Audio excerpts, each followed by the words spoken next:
Nadeem official में खुश आमदेद। उम्मीद आप सब खैरियत से होंगे। आज जो मेरी वीडियो का टॉपिक है वो ज़िद्दी किस्म के इख्तिलाम के मुतल्लिक है।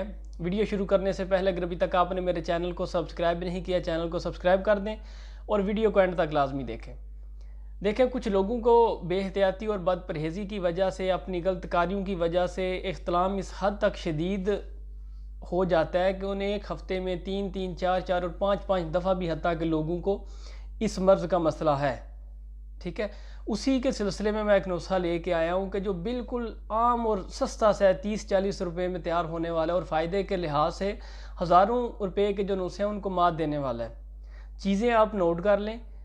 कफूर आपने लेना है 1 माशा, पंसार स्टोर से मिल जाएगी। और वन चीनी जो है वो आपने लेनी है 7 माशा, और बड़ी इलायची के बीज वो भी 7 माशा। रिवंद चीनी और बड़ी इलायची के जो बीज हैं इनका बारीक सफूफ कर लें, पाउडर बना लें। और इसमें 1 माशा जो कफूर है वो अच्छी तरह इसमें मिक्स कर लें, अच्छी तरह मिक्स कर लें, क्योंकि वो दाने दाने से होते हैं छोटे छोटे, वो अच्छी तरह इसे मिक्स कर लें।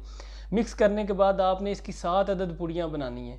एक पुड़ी आपने सुबह खाली पेट नीम गर्म दूध के साथ 1 कप खाली पेट आपने इस्तेमाल करने। 1 घंटे बाद आपने नाश्ता करना है।